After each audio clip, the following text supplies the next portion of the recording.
At this point, I'll make a pitch again as far as for the sound application strategy is essential. We'll have an upcoming webinar on this for application strategies in particular. You want to make certain that your student is in the best possible position to get the dollars from the schools that they are applying to, and having a sound application strategy is critical to that. Now, just to give you kind of a preview of what we're going to be talking about, not getting into a lot of the detail on it, you want to have your student applying to at least 6 colleges, but preferably 10. One of those schools that they're applying to should always be a safety school. The community colleges are probably the most common safety schools out there. This is a school that you know your student's getting into, and they're going to get into and come into that freshman class as high as possible, and are going to probably cost you the least amount of money out of anything on your list. Then you want to have 3 to 4 to 5 match schools. And these are schools where your student's going to have a good opportunity for coming in that top 50 or that top 25% of the incoming freshman class. Then finally, you might have 1 or 2 or 3 stretch schools. And these stretch schools are the schools that, well, you're not really certain that they'd be able to get in there, but it'd be a real feather in the cap if they did. Now, for years, I've always said this was a good idea. But there was one year, about 5 years ago, where something happened where I've become absolutely zealous about this. Had a client of mine down in Phoenix, Arizona, Scottsdale actually, and his daughters were senior and junior that year. She was making applications to the colleges, and when he handed me off their list, the schools that she was going to be applying to, I was a little bit surprised, a little bit shocked by what I saw there. He had down on that list 10 of the most competitive colleges in the country. They were all stretch schools. And even though his daughter was a sharp, sharp girl, she had an excellent GPA, she had a high ACT score, I really asked him, said, are you sure you want to do this? Wouldn't you want to include maybe some safety schools in there or something that are a little bit better matches in that group? And they said, no, we're fine with it. We're confident that she's going to be able to get into at least half of these schools. So she had 10 stretch schools on her list. She was rejected by 9 and waitlisted by 1. And that family went through torture for the next 3 months until she was finally notified by the school that had waitlisted her that she was being accepted into the college.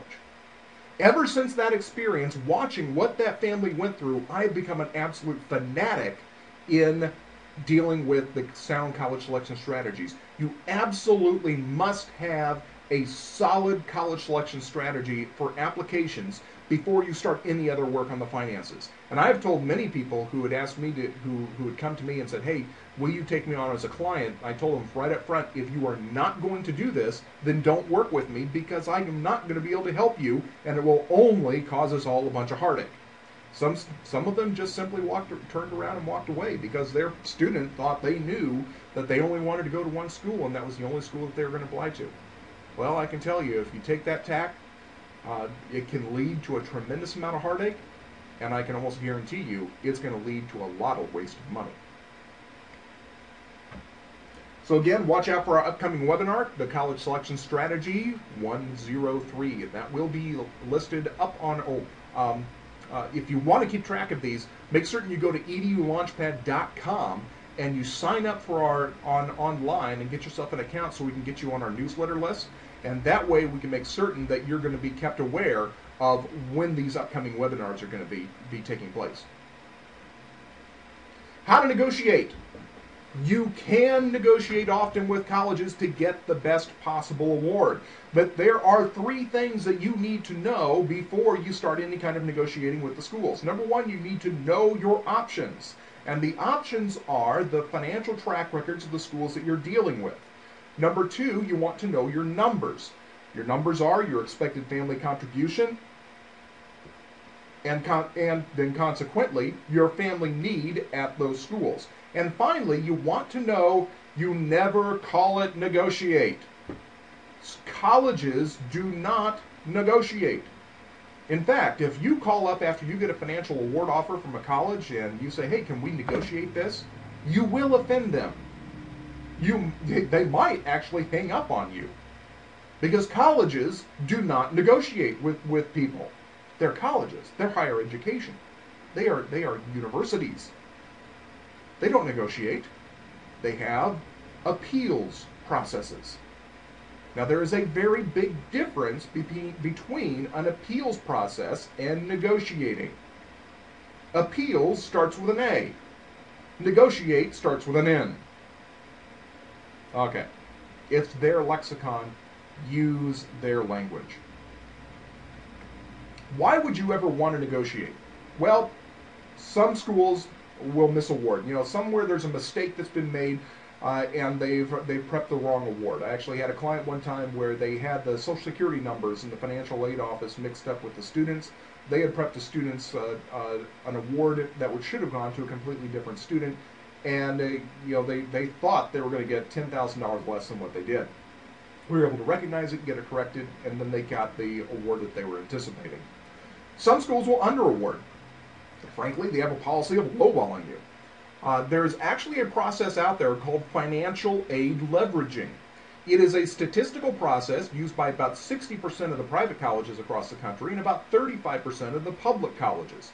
And this statistical process is designed to help find what is the least amount of money that a school needs to offer a student and still get that student in the doors of their college. Not what is the most amount of money that the student should receive. Another reason, some schools will try to compete with other schools. We have actually had situations where we've had schools bidding on students. They'll send over their financial award, we'll fax it off to the other school, and the other school ups it up. And then we fax that to the other school, they up their offer. And when it's really something else when you see this going. A parent recently unemployed would be a reason to appeal. Last year's income doesn't reflect this year's income.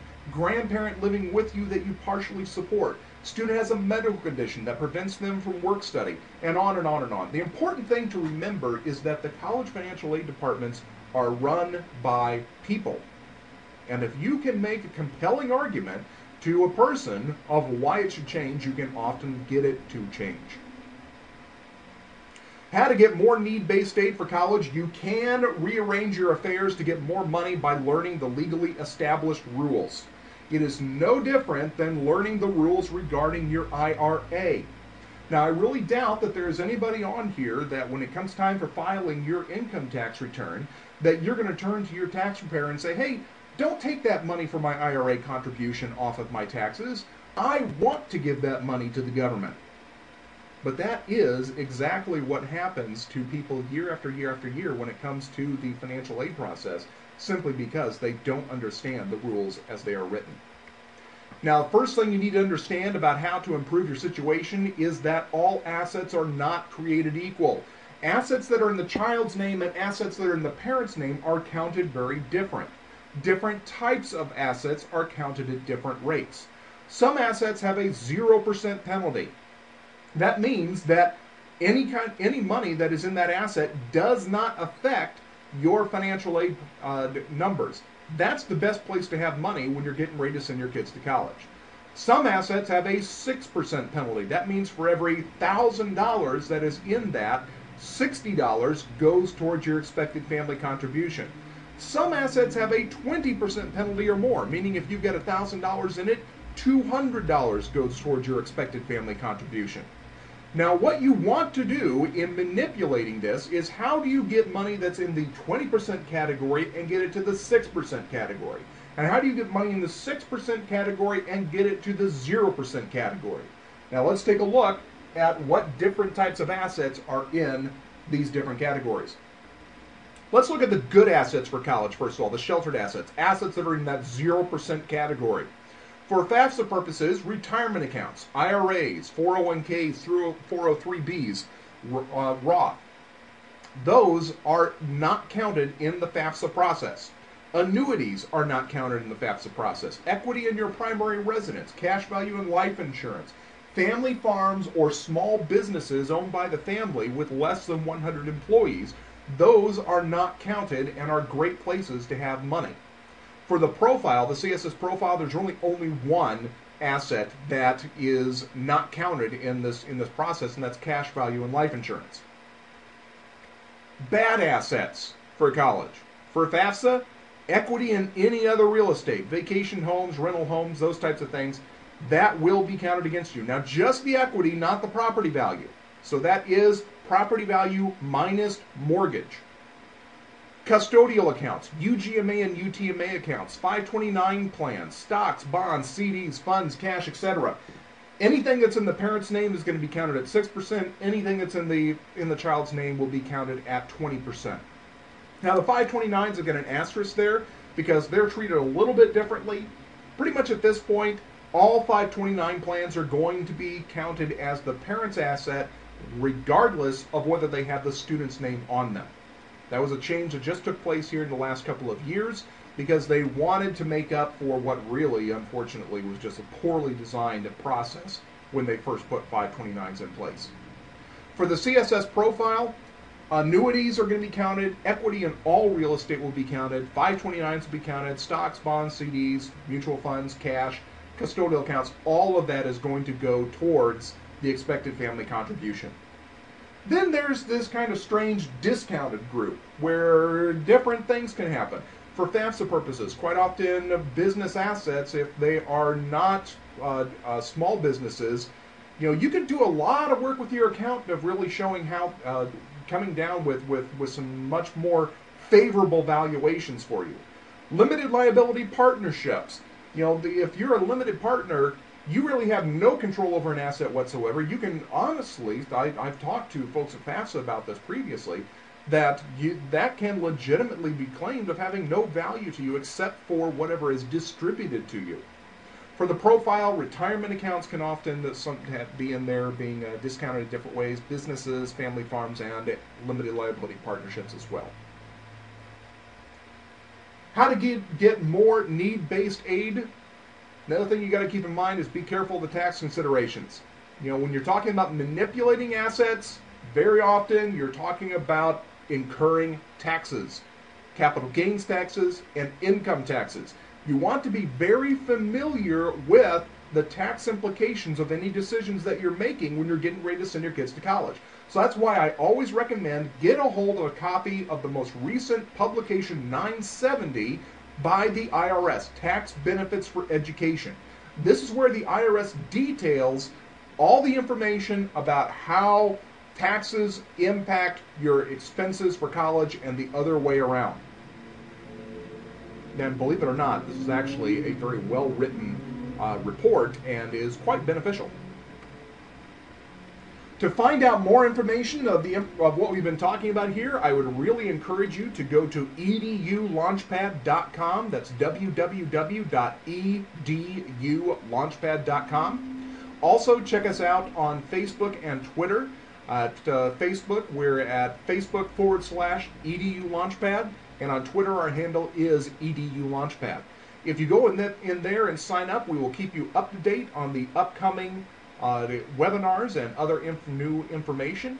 And also, make certain that you go and like us on Facebook there, because we would really love to help spread this information around to the people that you know as well.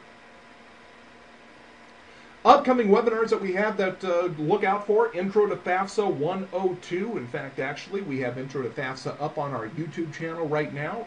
Just look up EDU Launchpad at youtube.com. And the College Selection Strategy 103. We will be getting to that here in the next several weeks. Financing for College 104 takes a detailed look at what are some of the better ways to borrow money for college, and we're always developing more information as more needs arise. Coaching services are available if you are so interested. If you would like to, drop me an email directly to me at Scott, S-C-O-T-T, at edulaunchpad.com. That's Scott, S-C-O-T-T, at edulaunchpad.com. If you have any questions whatsoever about the information that we have covered here in this presentation, please feel free to contact us. Always love answering people's questions, and it gives us great ideas so we can put up on our blog as well to get those answers to the questions people are asking out there. Thank you all very much for listening, and we hope that this has been helpful. If you have any questions, please drop us a note.